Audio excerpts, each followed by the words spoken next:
it's been a while since I've done any videos about the Land Rover, and figured it's time for an update because a lot has changed with this vehicle in the last, I don't know, a little over a year since I've done a video. You'll notice the tires are a lot bigger, it's lifted a little higher, and it's got a roof rack, all kinds of things. We'll get into all that, but yeah, the first thing you're going to notice is the tires. And one of my biggest, most popular videos is the skinny tire video, and I did run those skinny tires for about a year and a half. Loved them. They work great in most cases. They were not perfect for everything though. There were a couple of cases where the skinny tires actually are not great. They're not great. Especially river rocks, rock garden kind of stuff. They do not do well there. And got the bruises on the wheels to prove it, but really like them. I think hands down the best handling tire you're going to get is a 235/85. So what I did here is I've gone to these 285/75s, which is what I had before, but these are a narrow tire for what they are, right? A 285/75 is usually a lot wider than this, and these are really narrow for that profile, and I love that because I do like a narrower tire. Now when I had the Coopers, I had Cooper STT Pros on this as well that were 285/75s, and they were a lot wider than this, and they just kind of looked meatheadish, and I don't think these tires look that way. You also notice these tires are not like some fancy, you know, BF Goodrich or anything, and I intentionally did that. I like this tire. I've seen it on a few vehicles, and I just really like the tread pattern on this tire. They're called Road 1 Cavalries, and here, the spare here, it's easier to kind of see. They're a directional tire, a mud terrain. I just really like them. I don't know. They ride super soft. I mean, they ride really soft. They got this directional tread pattern. My understanding is that these are actually made in a Pirelli tire factory, and excuse me, they're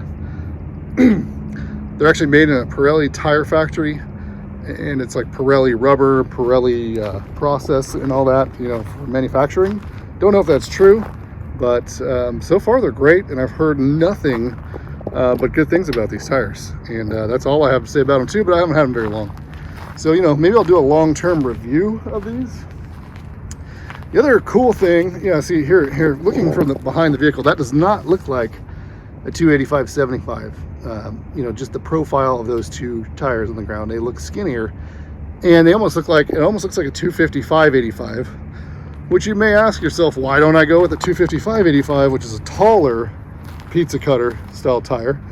And I would, but they're very expensive for what they are. And not only are they expensive, there's only about 5 manufacturers who make them, and they're all mud terrains, which is fine. I like mud terrain, but yeah, there's just no selection in a 255/85, hardly at all. And what I liked about these tires is they almost look like a 255/85. The actual diameter of these is 33 inches, and the width, I think it's supposed to be 10.5 or 11, and they're actually 9.5. So I kind of got a 255/85 tire for the price of a 285/75 16. So yeah, tires are different, bigger, better. And then I went ahead and I lifted this thing 1 more inch in overall, 1 inch overall, and I just used a block for that. I have no problem with adding a lift block just for 1 inch. I don't think it's a good idea to go beyond 1 inch with a block. So I did that, and I also bumped the rear a tiny bit because it always sat a little bit lower in the back, and I didn't like that, especially once you get all your gear in there and you load it down. So in the rear, I have the D1 spring perches, which lifted the rear about 5/8 of an inch higher than it was before. That's a really nice little trick, and they're super cheap. I think I paid something like 15 or 20 bucks for those spring perches at Lucky 8. So yeah, if you want to give your D2 a little butt lift, the D1 spring perches work really well. The other modification that really stands out is the roof rack. clearly that was not on here before, you know, with the lights too. The roof rack is an actual Safety Devices roof rack, but it was kind of rough. I bought it from a guy used. It was totally rusted out here in the front. I kind of reconditioned it, but I didn't put too much effort into it because I knew, you know, it's gonna get beat up anyway. So I did kind of strip it down and refinished it, and, you know, kind of good enough. You know, it's not perfect, but I think it looks great. I love these roof racks. I think they're awesome, and they're very useful. I put my Gazelle tent, my Gazelle gazebo up there, no problem. They work, holds all kinds of stuff. And because of that sort of basket design, when you put something up there, you're not too worried about it rolling around or sliding out or anything. So yeah, these racks are awesome. I just recently put this reverse light on it, and it's, to be honest, completely useless. I still can't see anything behind me, even with that bright light on there. It's hopeless. There's just no seeing behind this tire, like from inside the vehicle. You can't see anything. So that light will be nice for, I don't know, camping when you're setting up and stuff maybe, but it's no good for a reverse light. Other thing I put on here are these other lights, you know, on the roof rack. You kind of need these lights when you have this rack. Kind of completes the package. These are, I can't remember the brand. I'll put them in the description. They're fairly inexpensive on Amazon. I think they're $80 a set, and they're really nice. I mean, for what they are, 80 bucks. They're great. They work really nicely, and yeah, I think they look good. They do the job. And then, of course, I homemade some limb risers. I know these are controversial. A lot of people don't like them. Some people love them. I don't know. I think they're kind of cool looking. They're super cheap to make. I just used some Home Depot stuff to put them together. I think this is actually some kind of dog leash I used here. You really do want black on, you know, a black coating on whatever you use for this. I did it originally with the silver, and it just looked really, really standoutish. A little too standoutish, looked a little weird. So I actually found something with that black coating, which I believe was a dog, like a dog run leash.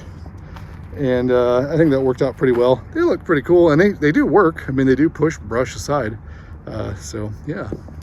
Another thing is this antenna, which is awesome. I'm a ham radio operator, and a GMRS radio operator, so it's nice to have an antenna that can handle all of that. This is the what we call the Comet 2x4 antenna.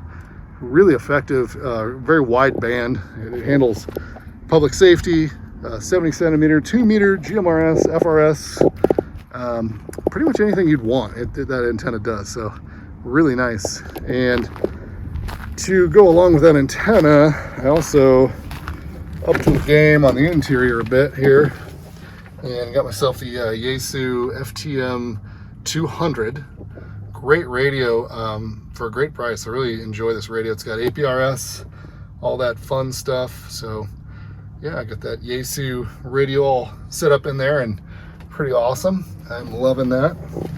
So yeah, that's a quick overview of all the changes I've made to this truck recently. Well, not recently, within the last year or so.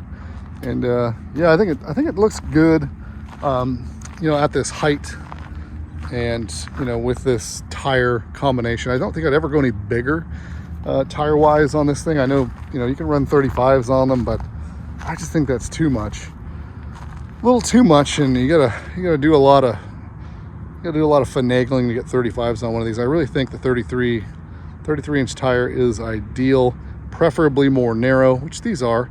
Again, these are almost as narrow as a 255/85, which I like. So yeah, that's what's gone on with this thing. Coming up, I am going to do a review on the Raptor liner. You know, this is bed liner. If you have not been to my channel before, textured bed liner. I've had it on there for 3 years now, and I'm going to do a review on how that's held up. Would I do it again? That kind of thing. And yeah, look forward to that. And to see that, you might want to subscribe, like this video, and appreciate you watching.